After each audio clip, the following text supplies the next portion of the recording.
Okay. Sami Zayn, Intercontinental Champion from the WWE, joins me. Big weekend in Toronto, but it starts Thursday night at the Danforth Music Hall with Sami Zayn and Friends Do Toronto. How did this all come together? Well, the short answer is that an opportunity kind of fell into my lap a few months ago to be a part of a really big comedy festival called the Netflix is a Joke Festival out in LA. Absolutely. And then the show was pretty much whatever I wanted it to be, and which was nerve wracking because I've never technically done comedy, even though in some manner of speaking, if you've been wrestling for 20 years, you probably have developed a certain comedic rhythm or timing or whatever. It's kind of, there's definitely a crossover between the two. And it went really well. And it's just like wrestling, it's pretty addictive, and it's something I wanted to do again. So Toronto just felt like the right time to do it. And this show is going to be very different from the one I did in LA because the guests that I have are going to be very different. So I'm really, really looking forward to it because, well, I just know what I have planned. So I think it's going to be a really, really great time. Even if you've never seen a minute of wrestling, it's still like a guaranteed great time. Okay. And that's what I kind of love about it too. It's like Sami Zayn and Friends, but we don't know who the friends are. It's kind of just like, trust me, it's going to be a great time. Exactly. Yeah, yeah. I am definitely asking for a little bit of trust, and I don't take that trust lightly. So I have a ton of pressure that I put on myself to make sure that that trust is rewarded by giving people the show that they're paying their hard-earned money to see, making sure it's a really good show. Yeah, I don't even really know what to compare it to. Like in some ways, maybe a variety show of sorts, but it's man, it's just good. I think because that's also how I approach wrestling, where wrestling, the way I like to put it together is even for hardcore fans who've been watching me 20 years, they're going to get it and appreciate it on one level. But if you've never seen a minute of wrestling and you just got dragged to the show because like your nephew wanted to go, you're still going to get hooked. It needs to be like broad enough for anybody to get it, but also niche enough for the diehards to get it. So this show is kind of being curated, for lack of a better term, with that kind of philosophy behind it, where if you're just a fan of comedy and having a good time, I guarantee you're going to walk out having enjoyed yourself. And if you're a wrestling fan, there's all kinds of things built in there to make it a memorable show for you too.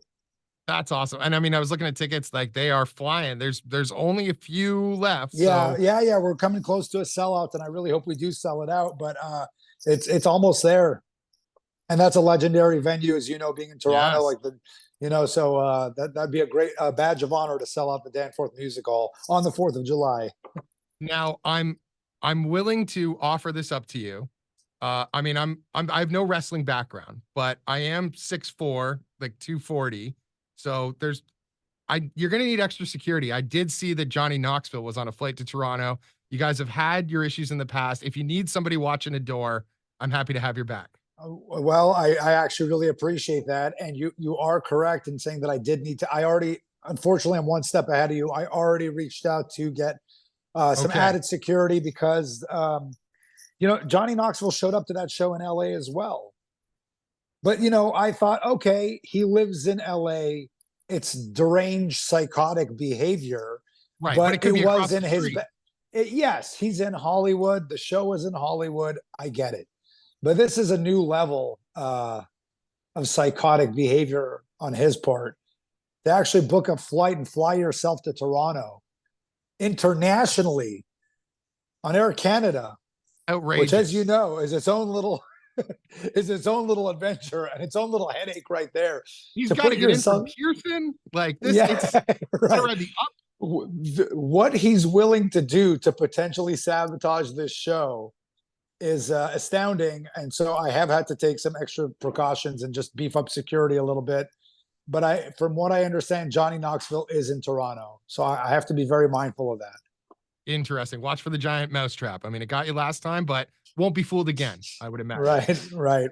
So again, I talk about sometimes like the show is tomorrow. We're talking now on Wednesday. I don't know when you're going to be using this, but the show is Thursday, July 4th. That's another thing. He's American. Would he really sacrifice the 4th of July just to come and ruin my show? I don't know, but I don't put it past them.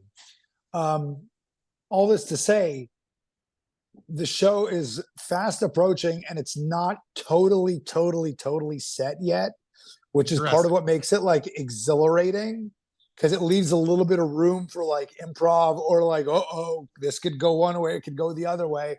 And I think that energy is something that I think I kind of thrive upon. And it's something I kind of want you to feel in the show, is this like nervous energy of not knowing which way it's going to go. Yeah. Because it's not a conventional, comedy show.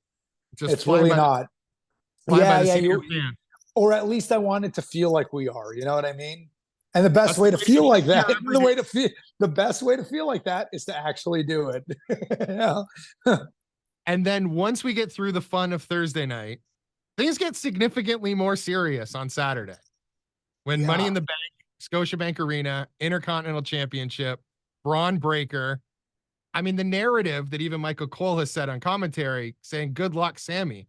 You're the Intercontinental Champion. You dethroned Gunther, ended the longest reigning Intercontinental streak of all time. Why are they saying good luck to you? Shouldn't it be good luck to Braun Breaker? Yeah, so it's the funniest thing. There's just something about me where no matter how much I succeed, no matter how far I get in the industry, I main event WrestleMania. I defeat the longest reigning Intercontinental Champion, and no matter what, I'm still the underdog in virtually any situation. Yeah, so all this to say, seemingly no matter what situation I find myself in, I'm still sort of categorized as an underdog. But it also does speak to Braun Breaker and the crazy amount of momentum he has and the mark that he's left so quickly, for being here such a short amount of time and for already having this kind of impact. It kind of speaks volumes to him as a competitor. So yeah, it's an interesting weekend for me because on the one hand, there's a comedy show, and on the other hand, I'm in a fight for my life. So that's all part of the experience of being Sami Zayn. I can imagine. The other question I had for you is, I find it interesting because when we like rank professional athletes, whether it's like Michael Jordan, he's the greatest basketball player of all time to some measure, because he's won 6 championships. This person won 15 gold medals at the Olympics, whatever it is. In wrestling, so many times for such long periods of time, you can get pulled into storylines that take you away from titles. So how is it that you yourself measure success?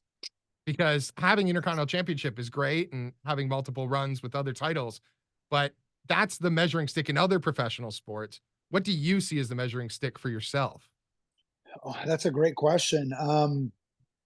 It's really interesting because our industry falls somewhere between sports and entertainment, right? So you have but in both, you have great players that have Hall of Fame careers, but they never win a championship. And you have great actors that never win an Oscar or an Emmy or whatever it is. So it's really hard to say. I try not to get hung up on that stuff too much. Like I think I've already had a brilliant career. And if my career ended tomorrow, I don't feel any less because I never won like the world championship in WWE. Would I like to have one before it's all said and done? Sure. But if not, I don't view my career as a failure by any stretch.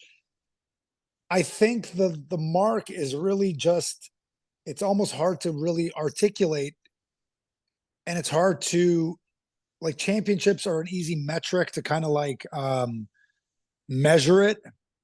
Like, oh, of course he's had a great career, like 6 world championships, and it's easy. But there's a different thing that's kind of harder to put on paper, which is like just the feeling that fans got from your performances, and like a measure of trust that when you came on, they were going to be given something good for a very long time. That's kind of for me, I guess that's, again, it's hard to really put a measure on that because it's kind of just like an abstract feel sort of a thing. But, I think if you're a fan and you've been watching long enough, you're like, oh, no, that guy knocks it out of the park every single time. Yeah. Like he's having a match. It's guaranteed to be a good match. he's in a promo segment, it's guaranteed to be a good promo segment. He's telling this like long form story, it's going to be a good story. You put anybody with this guy, it's going to be good. That's kind of what I aspire to. And is it nice when that's backed up by championships and stuff like that? Sure. But I think, having fans come up to me and say like, your story with this person, got me back into wrestling, or this story, it was one of the best things I've ever seen, or this story, it got me through a hard time. Like that's not backed up by championships, but that stuff means more to me than I think any championship would. So Yeah. it's kind of, it's hard to really articulate or hard to measure. Yeah. But Or he's having a comedy show. He's having a comedy show, the Danforth Music Hall. Everything he does when I see him on TV is great. I'm willing to buy a ticket to go check that out. Like that's a connection that you built. Yes, right? Yes. It's really about the connection. And again, I know it's hard to measure it, but it is. It's a connection based thing. And we saw that in Montreal too. When you walk through into the stadium, how was that? That had to be. Yeah, that's what I mean. I mean, like, look, on the flip side of it, I also think there are Hall of Famers that have won the world title 10 times over that have never had entrances like that, or have never been a part of a story like the Bloodline story, which I think is like kind of a once in a lifetime story. Right. Or, I've done a lot of things that I think I'm just so proud of, that a lot of people who've had some of the best careers ever, again, Hall of Famers, multiple time world champions. I think I've been lucky enough to do things that even anybody would be grateful to have on their resume. So I don't know. I just feel good about what I've done. And would I like to do more? Yeah, because I don't feel like I'm done. I feel like I have more in the tank. And this comedy show is by no means like a exit strategy. It's just something I kind of want to do because I want to do it. But yeah, I don't know, man. It's all part of the cocktail of this wonderful career that I've been so lucky and so blessed and so privileged to have. That's amazing. And the last thing I wanted to ask you about, Sami for Syria. What do we got going on with that? Is there places people can still donate? What do we have happening? Yeah, so I'll just explain this very briefly to your listeners who may not be familiar with it, but I am Syrian, even though if you're listening to this on the radio, you can't see me, but I don't necessarily look Syrian. I have a big puffy orange beard and long orange hair. And so people are sometimes surprised to hear me speaking Arabic or to know I'm Syrian or Arab or Muslim or whatever, but I am. And so obviously, if you follow the news at all, Syria was ravaged by war really, really, really, really horrifically. And finding myself lucky enough and privileged enough and blessed enough to have developed a bit of a platform, I felt it was a bit of a moral imperative to be able to do something. If you have any agency, I think you want to do something. And so I launched many years ago a campaign to fundraise to basically launch mobile clinics which deliver medical aid to people who've been, displaced or are in rural areas or refugee camps affected by the war. We have these mobile clinics that drive out to them and deliver healthcare to them in situations where they otherwise would have no healthcare. And so it's had, in some cases, even life-saving results. And it's all funded through, donations, which anybody can donate. They can find out more about it if they go to samiforsyria.com. It's still operational. We have 2 mobile clinics currently in operation. And again, it's one of the things I think most proud of in my career, and it has nothing to do with wrestling, but my career as a wrestler is what gave me the platform to do this. So it's one of the reasons I'm very, very grateful. And I'm obviously grateful to anybody who donates anything, even $1, because that stuff adds up and it goes a really long way. And one of the things about it versus donating to I don't know, I'm not taking anything away from anybody, but the Red Cross or UNICEF or these massive, massive organizations where sometimes as a donor myself, sometimes I feel like I don't know where that's going, or am I really helping? How much is my $50 donation helping when other people could be donating hundreds of thousands, or they're getting these bursaries or grants from the governments or whatever. You just don't know what your donation's actually doing. But in the case of Sami for Syria, these mobile clinics, it's so direct. You can see the direct pipeline between your $50 donation and oh, wow, that's contributed to the let's say, for example, $180,000 that we've raised for this particular mobile clinic that's in operation now. And then you can see pictures of videos of that exact clinic in operation. So you're like, wow, my money bought the medication that now is being administered to these kids. So I that's one of the things that really appeals to me about the organization is it's just so direct.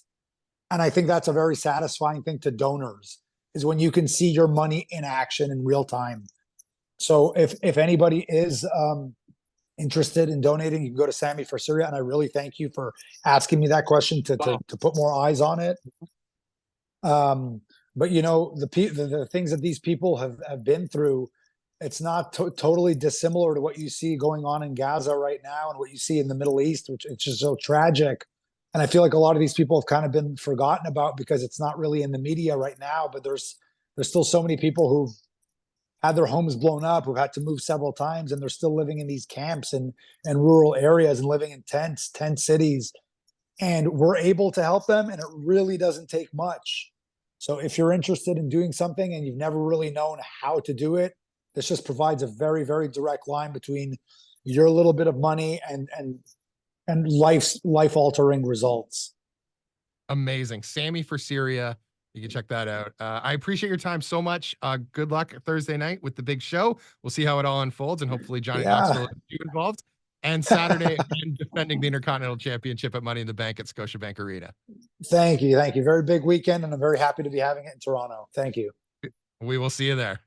Appreciate it, buddy. Thank you.